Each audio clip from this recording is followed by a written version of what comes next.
হ্যাঁ, কোয়ানে যাচ্ছিস? বয়স হয়েছে, কানে কম শোনে, এরকম আছে না? এই তোমার এত জানা লাগবে কেন? এত প্রশ্ন করো কেন? সব তোমার জানতে হবে, এরকম বলার লোক আছে না নাই? অথচ চিন্তা কি করেছেন? এই বাবার বাইসাইকেলের পিছনে চড়ে যখন আপনি যশোর গিয়েছিলেন, যাওয়ার পথে আপনি যখন দেখলেন একটা পাওয়ার টিলার, বললেন বাবা ওইটা কি? বললো পাওয়ার টিলার। আরো কিছুদিন সামনে যাওয়ার পরে বড় করে একটা ট্রাক্টর দেখলেন, বললেন বাবা এটা কি ট্রাক্টর? বাবা ওইটা কি তাল গাছ? বাবা ওইটা কি নারকেল গাছ? বাবা ওইটা কি খেজুর গাছ? বাবা ওইটা কি বিল্ডিং? বাবা ওইটা কি মেশিন? বাবা ওইটা কি প্রাইভেট? ওইটা কি মাইক্রো?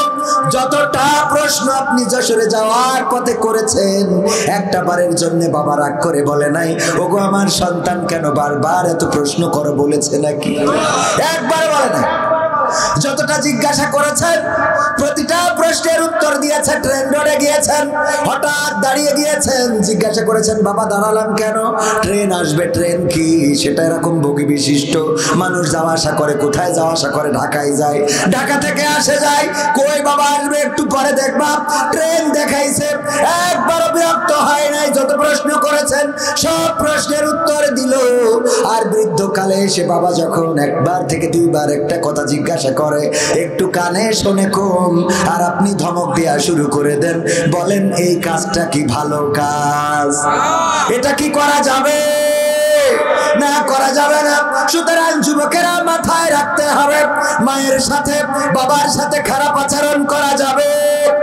যদি মায়ের সাথে বাবার সাথে ভালো আচরণ করেন, পৃথিবীটা সুন্দর হবে, লেখাপড়ায় রেজাল্ট ভালো হবে, চাকরিতে লাইনে দাঁড়াবেন, চাকরি হয়ে যাবে, পুলিশের লাইনে দাঁড়াবেন। পিতামাতার দোয়া থাকলে চাকরি হবে না? হবে না? দুনিয়াটা সহজ হয়ে যাবে। বায়েজিদ বোস্তামির কথা আজকেও মহিলা বৈঠক যশোরে, সেখানে আলোচনা করেছিলেন। গভীর রাতে বায়েজিদ বোস্তামির মা বললেন বাবা একটু কি পানি পান করানো যাবে? মুহূর্তের মধ্যে সব বিষাদে পরিণত হয়ে গেল। এক এক করে সবাই মৃত্যুর জন্য প্রস্তুত হয়ে গেল। কেউ মারা গেল, কেউ বেঁচে আছে না নাই? যারা বেঁচে আছে তারা ওই মারা যাওয়া মানুষদের গল্প শোনাচ্ছে, আর আমরা সেইগুলো শুনছি না। তো এই জন্যে আমরা আসুন প্রস্তুত থাকি, আমাদের এই পৃথিবী ছেড়ে একদিন চলে যেতে হবে। যারা বসবেন কোনো অসুবিধা নেই, যারা দাঁড়িয়ে থাকবেন তাও কোনো অসুবিধা নেই, কিন্তু যদি চলে যান তাহলে অসুবিধা আছে। চলে যাওয়া যাবে না, মনে থাকবে? চলে যাওয়া যাবে। إن الحمد لله نحمده ونستعينه ونستغفره ونؤمن به ونتوكل عليه ونعوذ بالله من شرور أنفسنا ومن سيئات أعمالنا من يهده الله فلا مضل له ومن يضلله فلا هادي له ونشهد أن لا إله إلا الله ونشهد أن سيدنا محمدا عبده ورسوله الذي أرسله بالحق بشيرا ونذيرا وداعيا إلى الله بإذنه وسراجا منيرا فقد قال الله تعالى في كلامه المجيد والفرقانه الحميد সবাই পড়েন আউযু বিল্লাহি মিনাশ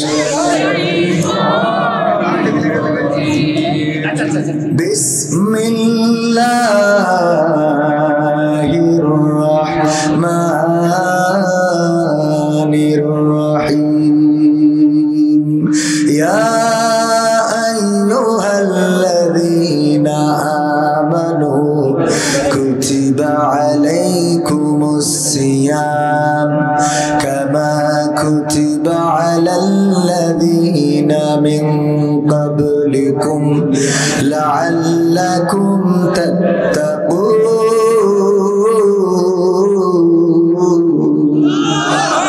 وقال الله تعالى في شان حبيبه إن الله يصلون على النبي يا أيها الذين آمنوا صلوا عليه وسلموا تسليما اللهم صل على سيدنا مولانا محمد وعلى آله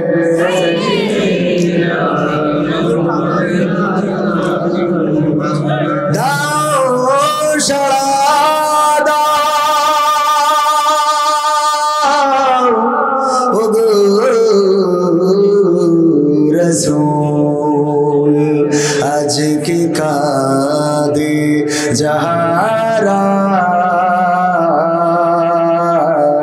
परो परीर कांडरे तुम्ही मोदेर जनेरो प्यारा अल्लाहुम्मा सल्ली अला सय्यदिना मौलाना मुहम्मद वाला सय्यदिना मौलाना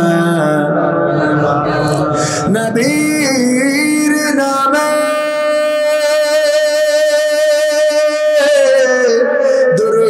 दुरूद शरीफ पढ़िबे जे जो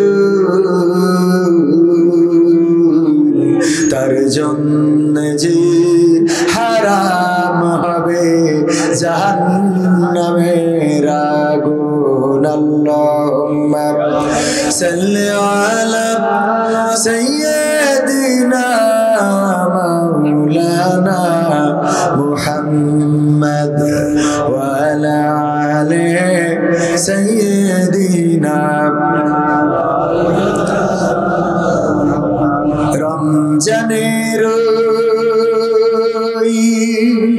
সৌগত লয়ে হাসে দূরে আল হিলাল জানো কি জানো বেহেশতি বেলাল যে বেহেশতি বেলাল বেহেশতি বেলাল যে বেহেশতি বেলাল রমজানের ওই সৌগত লয়ে রমজানের ওই সৌগত লয়ে হাসে দূরে আল হিলাল জানো কি জানো বেহেশতি বেলাল যে বেহেশতি বেলাল বেহেশতি বেলাল যে বেহেশতি বেলাল আমর বিল মারুফের রাম আমর বিল মারুফের রাম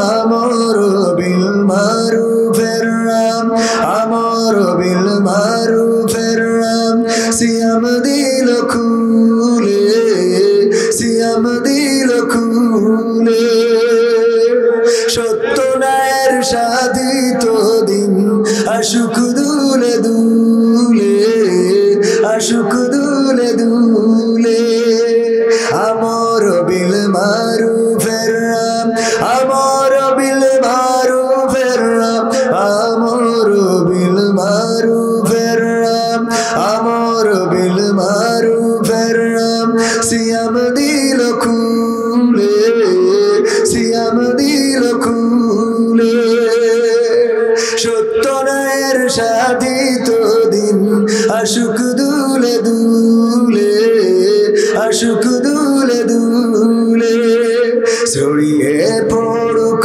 ঘরে ঘরে ছড়িয়ে পড়ুক ঘরে ঘরে বেচাইন বেহাল জানো কি জানো বেহেশতি বেলাল যে বেহেশতি বেলাল বেহেশতি বেলাল যে বেহেশতি বেলাল নেহি আনিল মুনকারের কাজ নেহি আনিল মুনকারের কাজ নেহি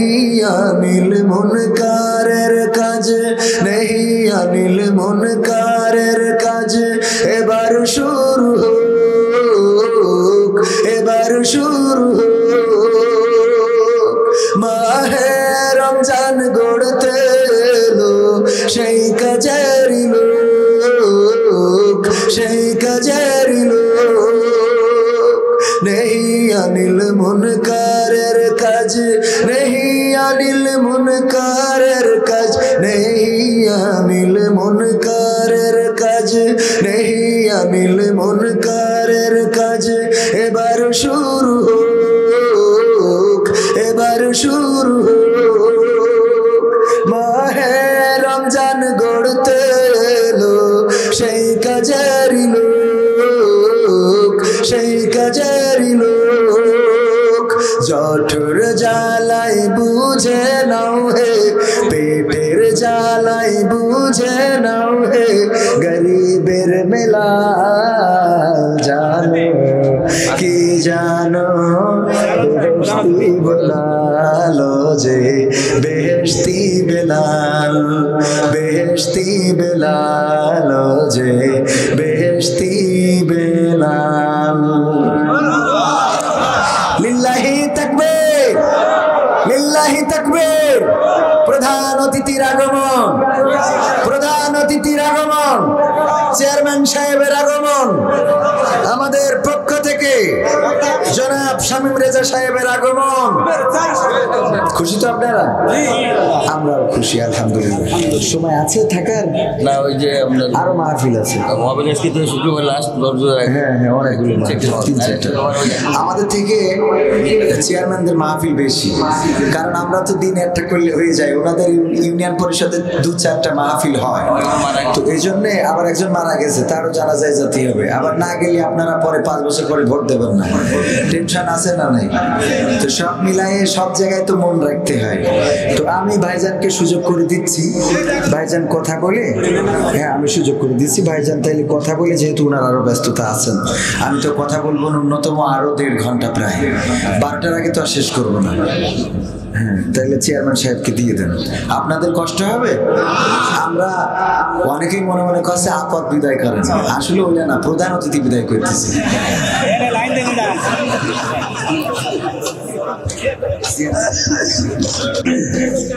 চেয়ারম্যান টাকা দেবে, নিয়ে নি দেন টাকা, একবার বান্ডিল ধরে নিয়ে বেরোয়েছে, সব জায়গায় যাওয়া লাগে তো বেশি করে দেন। যুবকরা তো মেম্বাররা 1 গাড়ি করে ইট দিয়ে বলছে, তো চেয়ারম্যানের কাছে তো 1 গাড়ি ইট নিলে হবে না, 1 টলি নিতে হবে। ওই 1 টলি ছোট হইবেন, আমার কাছে দেন, ওখানে দিলে হবে না। চেয়ারম্যান মেম্বারের কাজ আছে, কারণ তলে তলে সম্পর্ক কত দেখেন। 10 অসুবিধা নেই, 10 দেবেন যখন অসুবিধা নেই, কারণ 3টে মাহফিলে গেলে 30,000 যাবে। সব জায়গায় তো দেবে না, এখানে আমি একটু চাপ দিস বলি ওই গাঁটারে অল্প রেখে দিস। আল্লাহ কবুল করুন, বলেন আমিন। এরকম চেয়ারম্যান দরকার আছে না নাই? যে চেয়ারম্যান জনগণের পাশে থাকে, জনগণ সেই চেয়ারম্যানের পাশে থাকে না, থাকে না। আর যে চেয়ারম্যান বাস দেয়, সেও বাস হয় বাস খায়, না হলে রাত্রি ভোট নেয়। ঠিক না বে ঠিক? হয় বাস খাইতে হবে, না হলে জনগণ বাদ দিয়ে ভোট নিতে হবে। আর নেবেন কোনটা সেটা বুঝে থাকেন। কথা এই ভুল কথা বললাম আমি, বলো ভুল কথা বলি না, মানুষ ভুল বোঝে, বোঝেননি? ভুল বলি না, ভুল বুঝে। ঠিক না বে ঠিক? আল্লাহ কবুল করুন। আমার চেয়ারম্যান সাহেব আসলে অত্যন্ত সেটা তো বোঝাই যায়। লিগাল ভোটে পাস না করলে বক্তৃতা দেওয়ার সময় জনগণ হইলো চিল্লা মিল্লা শুরু করে। আমরা বুঝি কিনা কোন জায়গায় কতটুক জনপ্রিয়, আমাদের আবার ওয়াজ করে থামাতে হয় যে চেয়ারম্যানের কথা বলে শুনতে হয়। কিন্তু এখানে অনেক কথা বলার সুযোগ পেয়েছে না পায় নাই? কারণ জনগণের সাথে সখ্যতা থাকলে জনগণ তাকে নিরাপত্তা দিয়ে দেয়, বলেন ঠিক না বেটি? আর জনগণের সাথে যাদের সখ্যতা মানসিকতা নাই। তারা মাঝে মাঝে এমন এমন বক্তব্য বের করে যেগুলো শুধু তার আসন তো দূরের কথা, গোটা দেশ। এই যে এক মন্ত্রী ফস করে বের করে ফেলাইছে বড়ই দিয়ে পেয়ারা দিয়ে ইফতারি করে, ঠিক না ঠিক বলেছে না বলে নাই? যেই দেশের সরকার মেট্রো রেল করতেছে, যেই দেশের সরকার পদ্মা সেতু করেছে, যেই দেশের সরকার ওই যে এক্সপ্রেসওয়ে করেছে, যেই দেশের সরকার টানেল করেছে, যেই দেশের সরকার রাস্তাঘাট এত উন্নয়ন করেছে, সেই দেশের মানুষ কি এতটাই গরিব হয়ে গেছে ইফতার করার সময় কুল খাতি হবে? কথা কয় না। তাই এইটা বলি ও সরকারের বেকায়দায় ফেলে দেয় না যে সরকারের কোনো টাকা নেই, ভিক্ষে করে খাইতে হচ্ছে। ও তো সরকারের দুশ্মন, ও তো আওয়ামী লীগের দুশ্মন, ঠিক না ঠিক? আমি কিছু করে বললাম ওনার আইনের আওতায় আনতে হবে। ও শুধু মানে সরকারের বিরুদ্ধে কথা বলেছে তা না, রাসূলের সুন্নাহ হলো যে খুরমা দিয়ে ইফতারি করবে। সেই খুরমার বিরুদ্ধে বড় আর পেয়ারা দিয়ে ইফতারি করতে বলেন। এত গরিব তো বাংলাদেশের মানুষ এখনো হয়নি, হয়েছে বলেন? সব দিকে উন্নয়ন হয়েছে। সেদিন দেখলাম সাইনবোর্ডের নিচে দাঁড়ায় এক ফকির ভিক্ষে করছে, লিখা রয়েছে ভিক্ষুক মুক্ত অঞ্চল চাষড়া ইউনিয়ন পরিষদ। ওর নিচে দাঁড়ায় ভিক্ষে করছে। আমি বলছি তুই তো খাটাস রে, খাটাস, এই কাজ করছিস এখানে সাইনবোর্ডের নিচে কেন? বলছে বাবা সাইনবোর্ডে কি লেখা, কি লেখা এখন জিজ্ঞেস করতে? ওখানে লেখা রে ভিক্ষুক মুক্ত অঞ্চল। তো বলছে তা ঠিকই আসতো, ঠিকই আস, তুমি এখানে ভিক্ষে করতে চাও থালা হাতে? বলছে যে বাবা আর ভিক্ষে করছি, দেশের উন্নয়ন হয়ে গেলে এখন ভিক্ষে চলে না। তা কি চলে? বলছে আমি সাহায্য নিচ্ছি। ও কি নেছে? ওগেরও পুরো মাসে 5 টাকা দিলি নাই না, 10 টাকা দিলি নাই না। ঢাকায় 10 টাকা দিলাম একজনের, ও বলছে বাবা, বলছে মামা আর 10 টাকা দেন। আমি বলছি ওরে বাবা আমি তো 10 টাকা দিলাম, আরো 5 টাকা নাও, 50 টাকা হয়ে যাবে না। তো বলছে মামা আপনি 20 টাকা দেন, 10 টাকা এখন কিছু হয় না। ফকিরের কথা বলার স্টাইলে মিজাজটা খারাপ হয়ে যায় না? এই দিলাম না কেন? এই জন্য বলছে তো দোয়া করে দিলাম, অ্যাক্সিডেন্ট করি পথে পড়ি মরি থাকবে। চিন্তা করতে পারেন? আমি বললাম না যে বিএনপি জামাতের ফকির না, আপনি কি তা আল্লাহ জানেন। কি দোয়া করলো, হুজুর মানুষ মরে গেলে কোনো লাভ আছে? তো এই হলো অবস্থা। যাই হোক সমস্যা নেই, ফকিরদের কোনো দল নেই, যেখানে যায় সেখানে খায় সেখানে গায়। আমারও একই অবস্থা। আমি বাংলাদেশ জাতীয়তাবাদী আওয়ামী জামাত ইসলামের একমাত্র নেতা। মনে থাকবে আপনাদের? দলের নাম মুখস্থ করতে 3 দিন লাগবে। এত সোজা মনে করেন, একটু জিকির করেন লা ইলাহা ইল্লাল্লাহ, লা ইলাহা ইল্লাল্লাহ। আর সাথে সাথে একটু এগিয়ে আসেন। মা বোনদের প্যান্ডেলে নাকি জায়গা ধরছেন, মা বোনেরা একটু সামনে এগিয়ে বসেন। কোন জায়গায় কোন মুখ সামনে তো আল্লাহ জানে, আমি তো দেখতে পাচ্ছি না। আপনাদের যেদিকে সামনে সেদিকে এগিয়ে বসেন, বসে পিছনের মানুষদের একটু জায়গা করে দেন। আর এখানে যারা আমার দাঁড়ানো রাস্তায় অনেকে চলতে কষ্ট হচ্ছে, কারণ পিছন দিয়ে রাস্তা রয়েছে না, এই রাস্তা। এই জন্য আমার প্রধান অতিথি বসে আছেন, সময় থাকলে উনি থাকলে আমাদের আমরা খুশি থাকবো, আর ওনার ব্যস্ততা থাকলে উনি যাবেন, আমাদের টেনশন করার কোনো দরকার নেই। উনি এসেছেন, আমরা আনন্দিত যে আলহামদুলিল্লাহ আমাদের অভিভাবক আমাদের মাঝে এসেছেন। সম্ভবত ওনার বাবাও চেয়ারম্যান ছিল, মানে ওনার বক্তৃতার মাধ্যমে সেটাই বুঝলাম। এবং চেয়ারম্যান থাকতে উনি ইন্তেকাল করেছেন। আল্লাহ রাব্বুল আলামিন তার কবরটাকে জান্নাতের বাগান বানিয়ে দিন, বলেন আমিন। আল্লাহ রাব্বুল আলামিন যেন জান্নাতের সিঁড়িতে সন্তান পরিবার পরিজন সবার সাথে দেখা হওয়ার তৌফিক দান করে দেন, সবাই বলেন আমিন। আর একটু জায়গা করে দেওয়া যাবে না জিকির করতে করতে? লা ইলাহা ইল্লাল্লাহ, লা ইলাহা ইল্লাল্লাহ, লা ইলাহা ইল্লাল্লাহ, লা ইলাহা ইল্লাল্লাহ মুহাম্মাদুর রাসূলুল্লাহ। আমার জন্মদিনে সবচেয়ে বেশি খুশি ছিলে তুমি বাবা, কখনো ভাবিনি আমি আমাকে কাঁদিয়ে তুমি এত সকালেই চলে যাবা। আমার জন্মদিনে সবচেয়ে বেশি খুশি ছিলে তুমি বাবা, কখনো ভাবিনি আমি আমাকে কাঁদিয়ে তুমি এত সকালেই চলে যাবা। হাত ধরে তুমি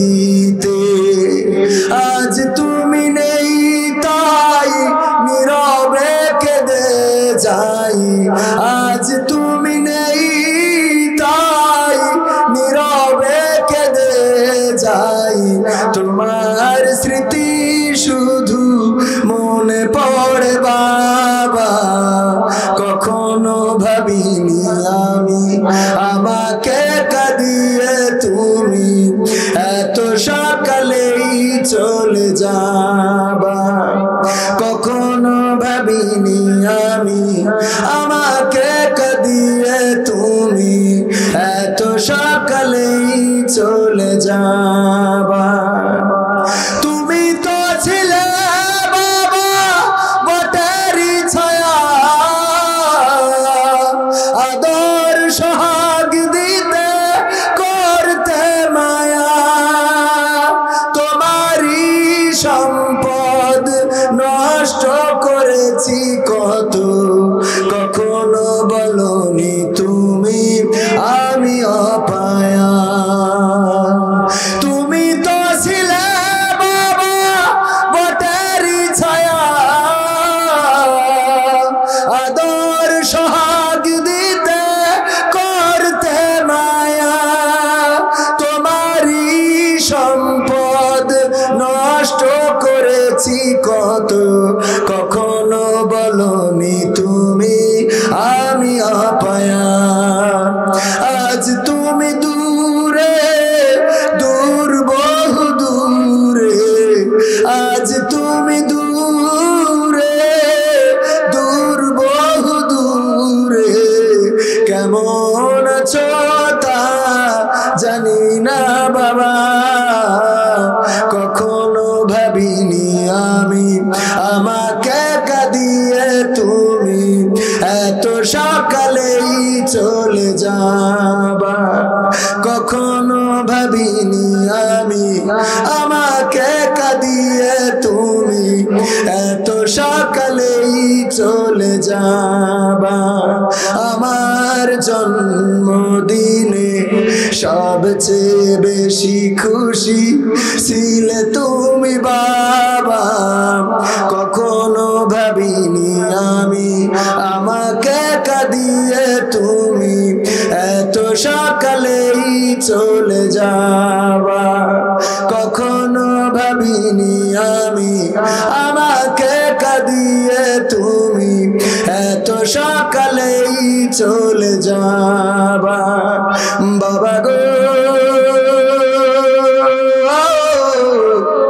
বাবা বাবা গো বাবা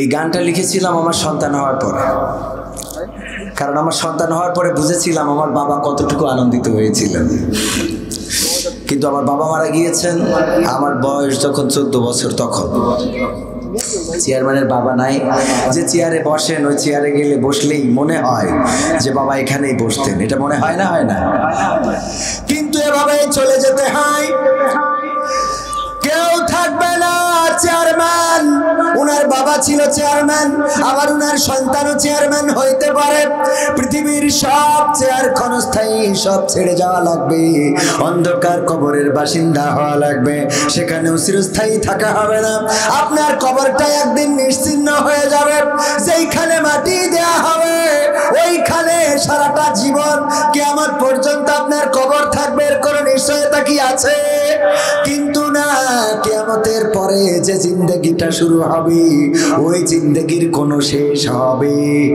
ওই জিন্দেগির কোনো শেষ হবে না ও আমার ভাইরা ও আমার বোনেরা ও আমার মায়েরা ও আমার কলিজার টুকরা সন্তানেরা ও আমার যুবক ভাইরা যাদের বাবা নাই তারা তো বোঝেন বাবা হারানোর কত ব্যথা কত বেদনা আর যাদের বাবা আছে তারা তো বোঝেন না এই জন্যই অনেকেই আছে বাবার সাথে খারাপ আচরণ করে এমন আছে না নাই বাবার সাথে খারাপ আচরণ করা যাবে না বাবা যদি কোনো একটা প্রশ্ন করে বয়স হয়ে যাওয়ার পর বৃদ্ধ মানুষ জিজ্ঞাসা করেছে বাবা কোথায় যাচ্ছ?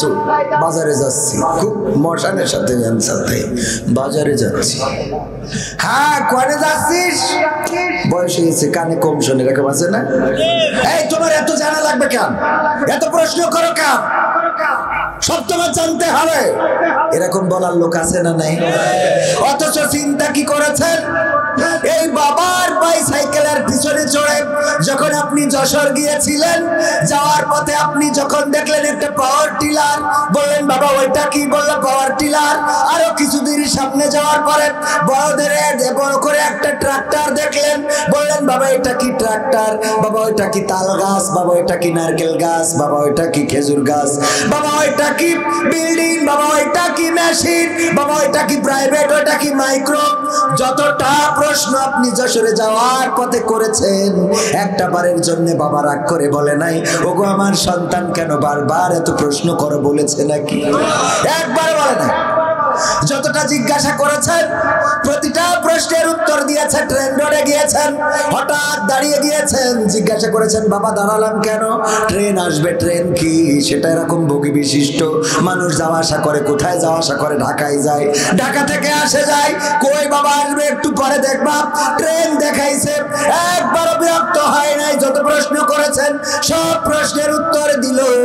আর বৃদ্ধকালে এসে বাবা যখন একবার থেকে দুইবার একটা কথা জিজ্ঞাসা করে, একটু কানে শোনে কম, আর আপনি ধমক দেওয়া শুরু করে দেন, বলেন এই কাজটা কি ভালো কাজ? এটা কি করা যাবে? না করা যাবে না। সুতরাং যুবকেরা মাথায় রাখতে হবে, মায়ের সাথে বাবার সাথে খারাপ আচরণ করা যাবে। যদি মায়ের সাথে বাবার সাথে ভালো আচরণ করেন, পৃথিবীটা সুন্দর হবে, লেখাপড়ায় রেজাল্ট ভালো হবে, চাকরিতে লাইনে দাঁড়াবেন, চাকরি হয়ে যাবে, পুলিশের লাইনে দাঁড়াবেন। পিতামাতার দোয়া থাকলে চাকরি হবে না? হবে না? দুনিয়াটা সহজ হয়ে যাবে। বায়েজিদ বোস্তামির কথা আজকেও মহিলা বৈঠক যশোরে, সেখানে আলোচনা করেছিলাম। গভীর রাতে বায়েজিদ বোস্তামির মা বললেন বাবা একটু কি পানি পান করানো যাবে? সন্তান উঠলেন, উঠে দেখলেন কলসে পানি নাই।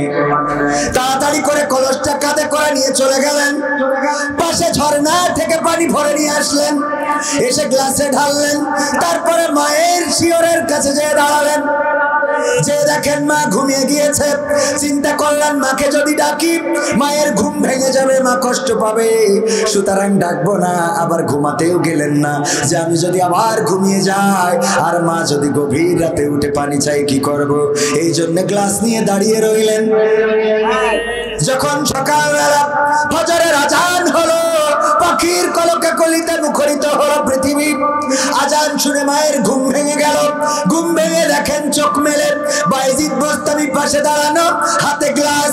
বললেন ওগো বাবা তুমি কেন এখানে দাঁড়ানো? তোমার হাতে গ্লাস কেন? বলল মা আপনার বুঝি মনে নাই গভীর রাতে পানি চেয়েছিলেন, বললেন তেষ্টা পেয়েছে পানি দাও। আমি তো সেই পানি নিয়ে দাঁড়িয়ে আছি। দাঁড়িয়ে রইলা কেন বাবা? মা আমি পানি কলসে ছিল না বলে ঝর্ণা থেকে পানি ভরে নিয়ে এসেছি। এসে দেখি আপনি ঘুমিয়ে গিয়েছেন, আমাকে ডাকলে না কেন? মাগো ডাকি নাই, যে আমি ডাকলে তুমি কষ্ট পাবা, আমি ডাকলে আপনি কষ্ট পাবেন, এই জন্য আপনাকে ডাকি নাই। মা বললেন তুমি ঘুমাও নাই কেন? আমি ঘুমাই নাই, আমি আবার যদি ঘুমিয়ে যাই আর আপনি যদি আবার পানি চান, আমার উঠতে যদি দেরি হয়ে যায় বড় বেয়াদবি হয়ে যাবে, এই জন্য আমি ঘুমাইও নাই, আপনাকে ডাকিও নাই। মা পানিটা পান করলেন, তারপরে দুটি হাত তুলে আল্লাহর কাছে দোয়া করলেন, ওগো আল্লাহ তুমি আমার সন্তান বায়েজিদ বোস্তামিকে সুলতানুল আরেফিন বানিয়ে দাও। আল্লাহ দোয়া কবুল করেছেন না করে নাই? আল্লাহ দোয়া কবুল করেছেন, সুলতানুল আরেফিন বানিয়ে দিয়েছেন। ওগো আমার ভাইরা, ওগো আমার মায়েরা, ওগো আমার বোনেরা, ওগো আমার যুবকেরা, কলিজার টুকরা যশোরবাসীরা, আপনাদের পায়ে ধরে বলবো, হাতে ধরে বলবো, বিনয়ের সাথে বলবো, যাদের মা আছে, যাদের বাবা আছে, তাদের সাথে খারাপ আচরণ করবেন না, রূঢ় ভাষায় কথা বলবেন না।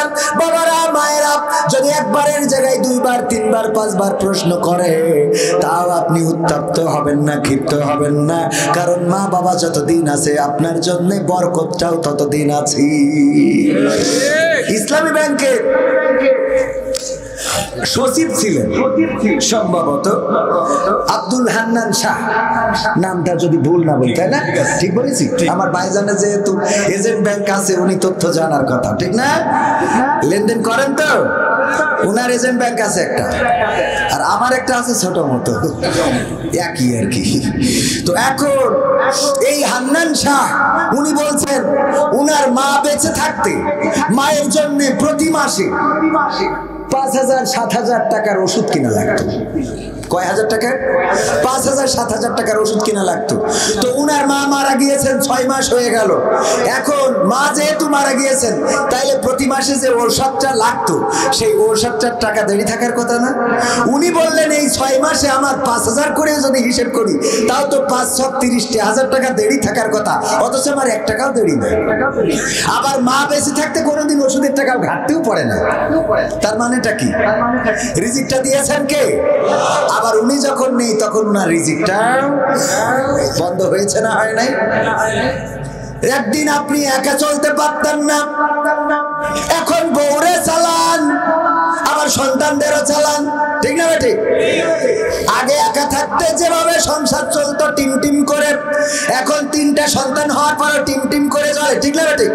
আরো অনেকের ভালো হয়েছে, খারাপ হয় না। যদি আপনি সঠিকভাবে নিজের জীবনকে পরিচালিত করে থাকেন তাইলে খারাপ হয় নাই।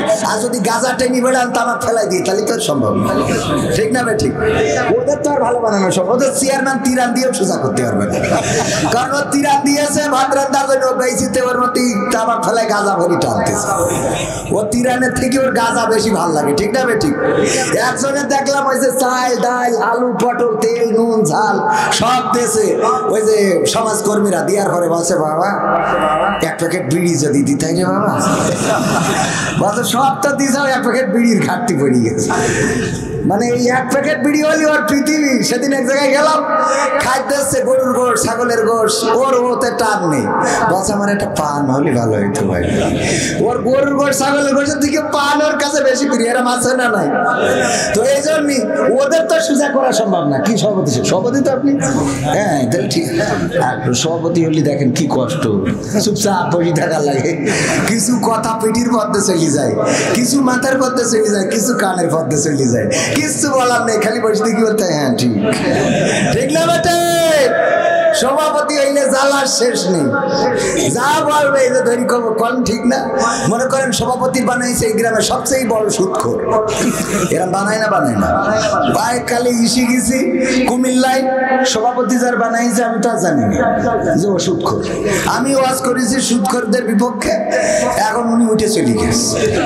আমি তো জানি না। পরের দিন বলছে ভাই সবাই সন্তুষ্ট হয়েছে, সবাই মানে ওয়াজে সবাই সন্তুষ্ট হয়েছে, ওয়াজে সবাই সন্তুষ্ট, খালি একজন বাদে। আমি বলছি সেটা কিরা? ও তো শয়তান, তো আজীবনই অসন্তুষ্ট হয়।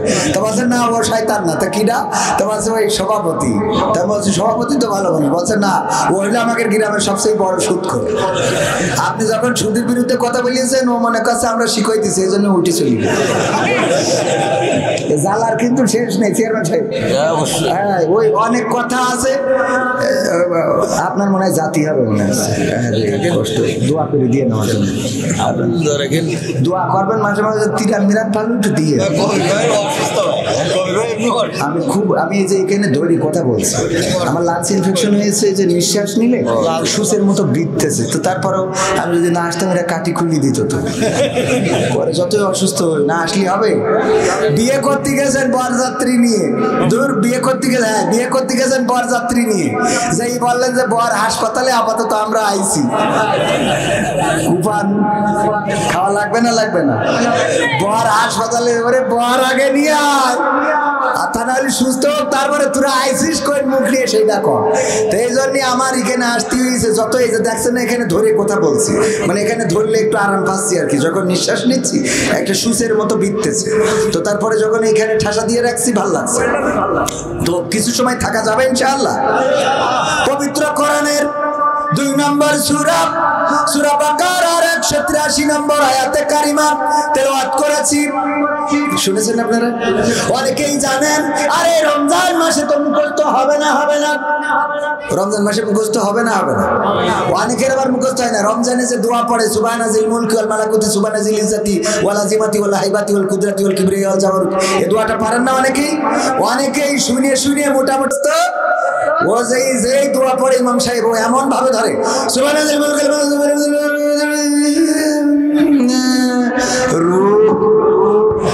প্রথমে এমন ভাবে ধরে মনে হয় ও পড়ি একবার যশোর পার করতেই দেবে, তারপরে যে মাঝখানে দিয়ে ছাওয়া নাম নেই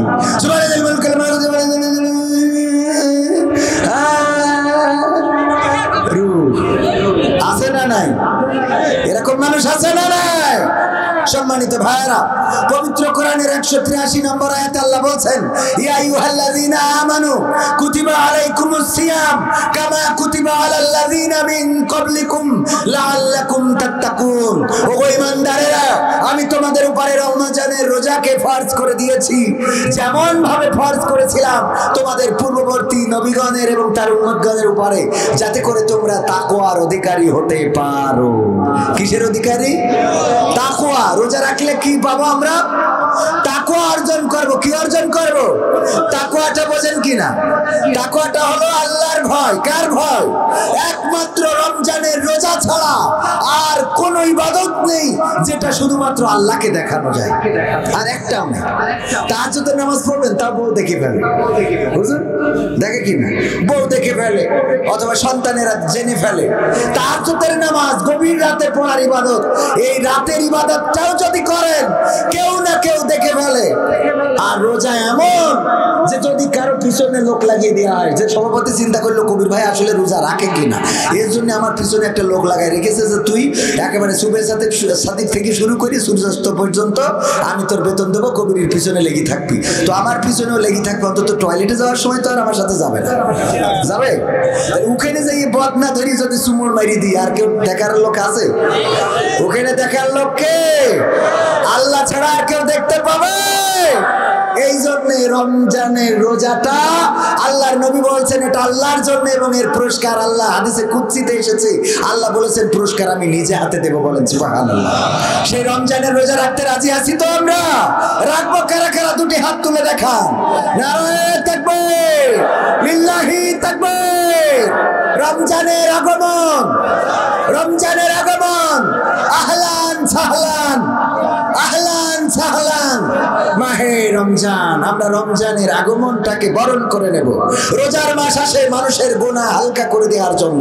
রোজার মাস আসে রোজা ডেকে ডেকে যেন মানুষকে বলে দেয় যে পারো। শুধু তাই না, হাদিস আছে আল্লাহ রাসূল মসজিদে নববীর মেহরাবের উপরে প্রথম সিঁড়িতে পা দিলেন, দেওয়ার পরে বললেন আমিন। দ্বিতীয় সিঁড়িতে পা দিলেন, বললেন আমিন। তৃতীয় সিঁড়িতে পা দিয়ে বললেন আমিন। যখন পা দিলেন আর বললেন আমিন, সাহাবী রাদিয়াল্লাহু তাআলা আনহুগণ বললেন ও নবী গো, কি এমন ঘটে গেল যেই ঘটনার কারণে আপনি আজকে মেহরাবের প্রতিটি সিঁড়িতে পা দেওয়ার সময় বললেন আমিন আমিন আমিন? একবার নয়, দুইবার নয়, তিনবার বলেছেন। কেন গো রাসূল? আল্লাহ রাসূল সাল্লাল্লাহু আলাইহি ওয়াসাল্লাম বললেন আমি যা জানি তোমরা তা জানো না, আমি যা দেখি তোমরা তা দেখো না, আমি যা শুনি তোমরা তা শোনো না। ওগো আমার সাহাবীরা, তোমাদের কাছে ঘটনাটা বলে দিই। কিছুক্ষণ আগে জিবরাইল আলাইহিস সালাম এসেছিলেন, আমার কাছে এসে দোয়া করলেন। বললেন আল্লাহ রাসূল, যে নবী মুহাম্মাদের নাম শুনল কিন্তু তার প্রতি দুরূদ পড়ল না, সাল্লাল্লাহু আলাইহি ওয়াসাল্লাম বলল না, সে যেন ধ্বংস হয়ে যায়। আমি বলেছি আমিন। দ্বিতীয়বার বললেন। এই পাঞ্জাবি পরা ওরা উঠছে কেন? দুই একজন, হ্যাঁ, পাঞ্জাবি পরা কেউ উঠতে পারবে না। হুজুর মার্কা লোকগুলোর জন্য কেউ না ওঠে। সব জায়গায় পরিবেশ নষ্ট করে এরা। আর ওরা আবার ওয়াজ শুনাবে যে এখানে বসে থাকলে বহুত ফায়দা। ওরা বলবে বলে ওরা কাটি মিথ্যে চলে যাবে। শার্ট পরা প্যান্ট পরা সব বসে আছে, আর টুপি পরা সব উঠে চলে যাচ্ছে। দাঁড়ায় আছে যুবকদের তাকায় দেখো দিন কত ইয়াং ফুলা পান, একটাও নড়তেছ না ওখান থেকে। তোমরা চলে যাবা তা আসো কেন? হ্যাঁ, আসার দরকার কি? পরিবেশ নষ্ট করে। প্রায় জায়গায় এই ঘটনাগুলো দেখে নিজেদের মধ্যে যে আমল নেই ওই আমলগুলো অন্যদের করতে বলে, এই জন্য তো সমাজের পরিবর্তন হয় না। আমার আল্লাহ বলেছেন ইয়া আইয়ুহাল্লাযীনা আমানু লিমা তাকুলুনা মা লা তাফআলুন, ও ঈমানদাররা এমন কোন কথা বলে না যেই কথার সাথে তোমার কাজের মিল নেই। কথাটা কার? আল্লাহর কথা। কাবুরা মাকতান ইনদাল্লাহি আন তাকুলু মা লা তাফআলুন, ও বান্দারা শুনে নাও, আল্লাহর কাছে এটা অত্যন্ত অপছন্দের যে তোমরা যা বলো তা তোমরা কাজে করো না। আল্লাহর কাছে এটা অত্যন্ত অপছন্দের। ওয়াজ করি বেড়াবেন, ওয়াজ শুনলে বহুত ফায়দা, আর নিজে এসে বসে কাটি মেরে ঠিক চলে যাবেন। শয়তান তো আপনার পিছনে তিনটে লেগে আছে। শয়তান লেগে আছে মানে কি আপনি শয়তান হয়ে বসে আছেন, ঠিক না? ঠিক। এই জাতীয় শয়তানগুলো মুক্ত করতে চাই বাংলাদেশে। এরা আবার ফতোয়া দেয় কবির বিন সামাদ স্টেজে।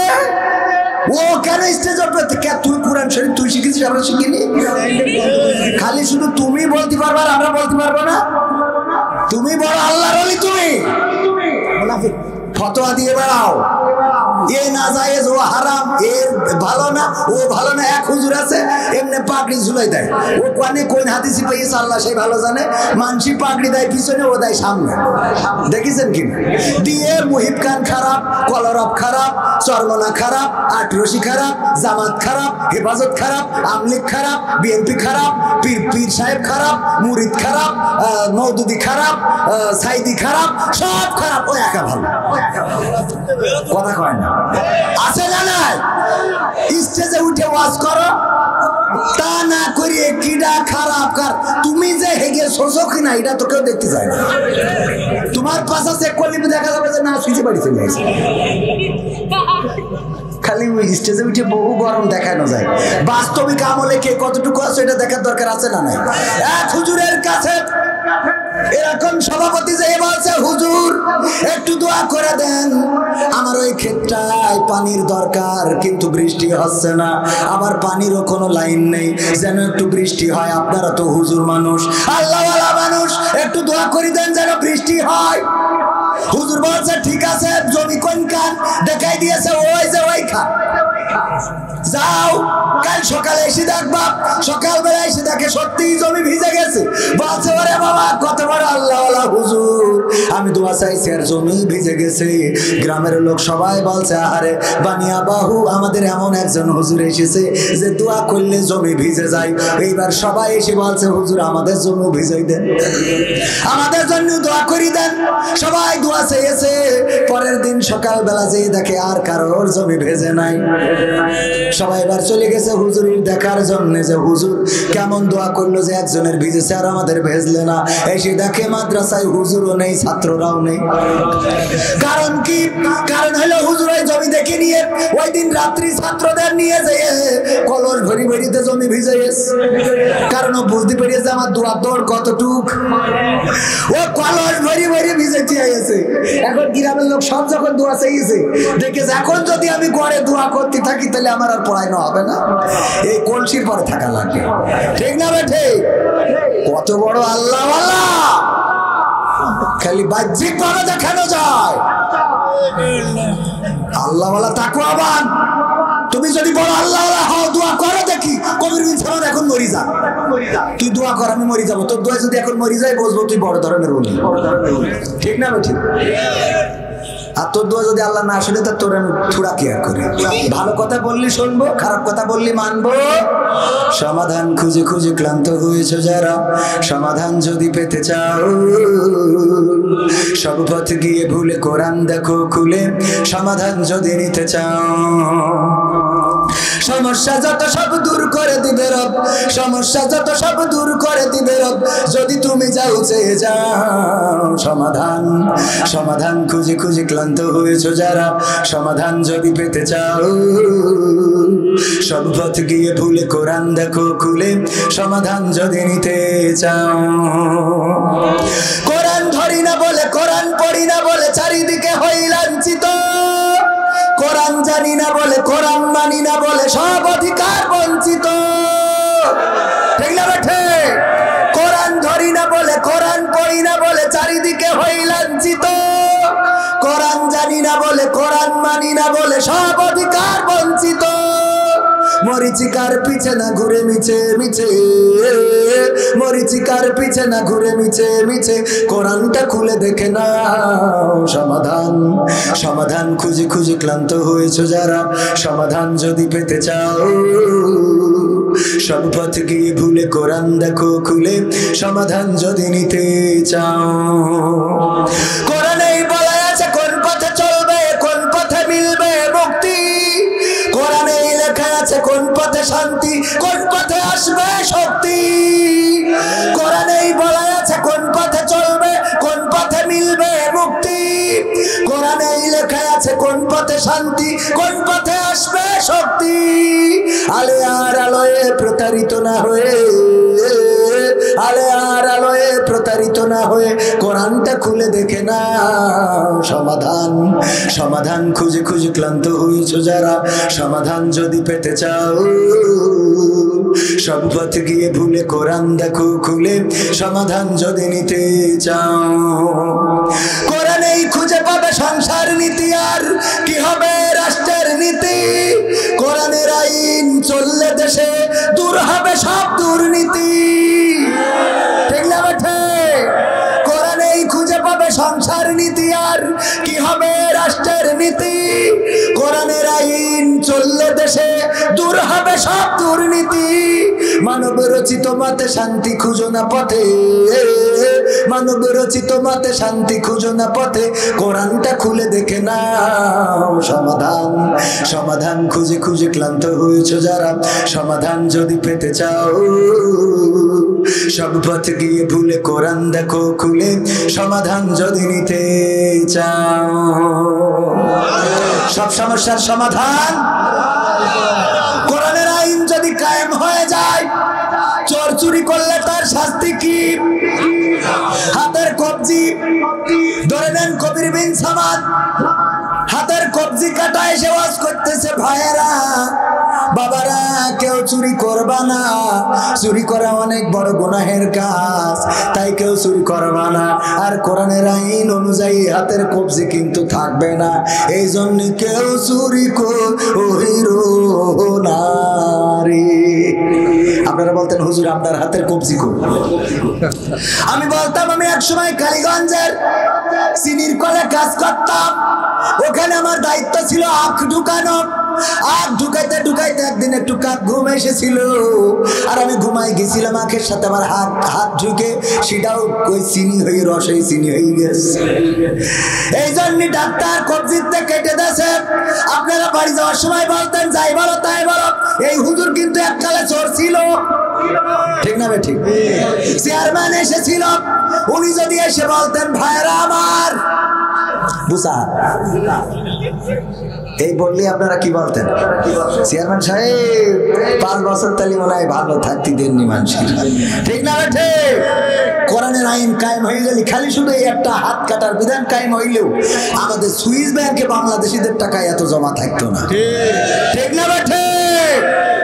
বাংলাদেশিদের টাকা সুইস ব্যাংকে, কানাডার বেগম পাই আমেরিকায় লন্ডনে আছে না নাই, বেড়াইতে যায় থাইল্যান্ডে, আর চিকিৎসা নিতে যায় সিঙ্গাপুরে, আর আমাদের বলে যে বড়ই দিয়ে আর পেরা দিয়ে ইত্যাদি করে। ঠিক না বেঠে? তুমি টাকা পয়সা সব পার করে দিলে আল্লাহর ওলি, আর আমাদের এসে বলে যে বড়ই দিয়ে পেরা দিয়ে ইত্যাদি করে। আমরা এখন ইমানদাররা এত গরিব হই নাই, হয়েছি বরং এইবার গতবার তো ইফতারিতে খালি খুরমা খাতাম, এটা সেহরির সময়ও খাবো। হ্যাঁ, এবার সেহরির সময়ও খুরমা খেয়ে প্রমাণ করে দেব রোজাদারেরা এখন এত ফকির হয় নাই। আর যারা রোজা রাখবেন ইফতার করবেন, আশেপাশে যারা আছে গরিব দুঃখী তাদেরও সাথে নিয়ে ইফতার করার চেষ্টা করবেন। রাজি আছেন ইনশাআল্লাহ? একজন পাশে যদি থাকে, একজনের যদি রোজার মাসে ইফতারি করান, আল্লাহর নবী বলেছেন সওয়াব কত গুণ? 70 থেকে 700 গুণ, 70 থেকে 700 গুণ পর্যন্ত। নরমাল যে সওয়াবটা সেটা হলো 70 গুণ, তাই 70 গুণ সওয়াব হবে। আপনি কি করবেন? একটা ইফতারি কাউকে দিলেন, আল্লাহ রাব্বুল আলামিন আপনার 70 জনের ইফতারি করার সওয়াব দিয়ে দিল। এটা নিয়ে আর দরকার আছে না? ওই মিম্বারের কথা মনে আছে তো, মেহরাবের কথা? আল্লাহ রাসূল বললেন আমিন। ফেরেশতা বললেন, ফেরেশতা দোয়া করলেন। প্রথম দোয়াটা কি ছিল? প্রথম দোয়া ছিল, আল্লাহর রাসূল যদি আপনার নাম কেউ শুনে আর সাল্লাল্লাহু আলাইহি ওয়াসাল্লাম না বলে তাইলে সে যেন ধ্বংস হয়ে যায়। আল্লাহর রাসূল বললেন আমিন। দ্বিতীয় দোয়া ছিল, গো রাসূল গো, যদি কারো পিতা মাতা বেঁচে থাকে অথবা তাদের মধ্যে কোনো একজন বেঁচে থাকে আর সে যদি জান্নাতের সার্টিফিকেট অর্জন করতে না পারে সেও যেন ধ্বংস হয়ে যায়। আল্লাহ রাসূল বললেন আমিন। আর 3 নম্বর হলো যে তার জীবনে একটা রোজার মাস পেল, গোটা রমাদানের রোজা পেল, কিন্তু গোটা জিন্দেগির গুনাহগুলো মাপ চেয়ে নিতে পারলো না, সেও যেন ধ্বংস হয়ে যায়। এই দোয়া করেছেন জিবরিল আলাইহিস সালাম। আর আমিন বলেছেন কি? আল্লাহ রাসূল আমিন বলেছে, কবুল হবে না, হবে না। আল্লাহ রাসূল আমিন বলেছেন, আল্লাহ কবুল করবেন। সুতরাং রমজানের রোজা পাওয়ার পরে আমাদের গোটা জিন্দেগির গুনাহ ক্ষমা চেয়ে নেওয়ার দরকার আছে না নাই? রোজার মাসে, রোজার মাসটা আমরা কাজে লাগাবো, রাজি আছি তো? রোজার মাসটা যদি আমরা কাজে লাগাই আল্লাহ রাব্বুল আলামিন আমাদের পিছনে সমস্ত গুনাহ ক্ষমা করে দিবেন। শুধু তাই নয়, আল্লাহ রাব্বুল আলামিনের নবী বলেছেন যে সওয়াবের আশায় আল্লাহর সন্তুষ্টির উদ্দেশ্যে একটি মাস রোজা পালন করে, যেদিন শাওয়ালের চাঁদ উদয় হয় ওই দিন সে যেন মায়ের উদর থেকে ভূমিষ্ঠ হয়েছে এমন একটা মানুষে পরিণত হয়ে যায়। সুবহানাল্লাহ। মায়ের কোল থেকে ভূমিষ্ঠ হওয়া। আমার গলার আওয়াজটা আজকে খুবই আমার কষ্ট হচ্ছে, আপনারা বুঝছেন। তারপরেও আমি আমার দায়িত্ব পালন করতে চাই। আপনারা আর কত সময়? আর অন্তত আধা ঘন্টা কষ্ট হবে। মা বোনেরা এসেছেন, মা বোনদের জন্য একটু কথা বলার দরকার আছে না নাই? কারণ এখন তো বেকায়দা অবস্থা। আমার যুবকেরা, তরুণেরা, কিশোরেরা আর সেই সাথে মা বোনেরা আগে যারা খারাপ কাজ করতো লিপস্টিক দিয়ে, নখ পালিশ দিয়ে, তারপরে মেকআপ টিকআপ করে, এখন সব বাদ দিয়েছে, এখন বুরকা পরি খারাপ কাজ করে। ঠিক না বেঠে? আগে টিকটক ভিডিও করতো রেল রোডে যেয়ে, তারপরে গোয়াতখালিতে যেয়ে, ওরা সব বুরকা ছাড়া, আর এখন সব বুরকাওয়ালা। আমি বলেছি ওদের নাম দিছি আল্লাহওয়ালা ড্যান্সার। কি ড্যান্সার? মানে বুরকা একজনের বলছে যে ভাত খাবি না মুড়ি খাবি, তা বলছে ভাত খাই তারপর মুড়ি খাবি। তার মানে একটাও ছাড়বে। ওর বলা হইলো পর্দা করবা না টিকটক করবা, বলছে বুরকা পরি টিকটক করবো। বোঝা গেছ তো? এই সত্যি বলছি না মিথ্যা বলছি? আর যুবকদের অবস্থাও তো বলো। আজকালকের ছেলেরা বই নিয়ে আর বসে না, ও বাবা গুগলে সার্চ করিয়া পড়ে। ওরে কালের মেয়েরা কোরআন হাদিস ধরে না, আমার এখনকার মা বোনেরা কোরআন হাদিস পড়ে না, ওয়াল্লাহ টিকটকে ভিডিও ওরা করে।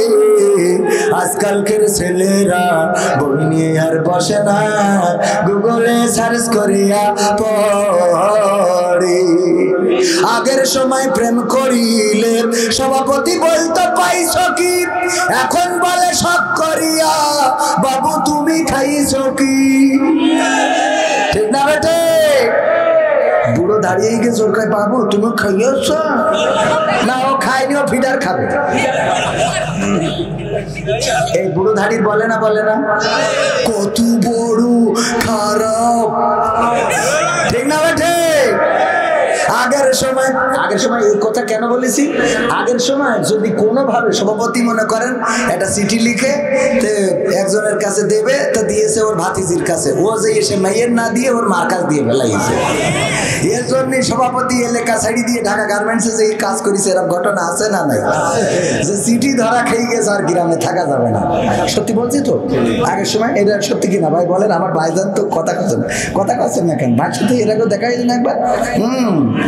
তো আগের সময় প্রেম করিয়ে খালি শুধু চিঠিটা ধরা খেয়েছে, এই ভয়ে এলাকা ছাড়ি ঢাকা গার্মেন্টসে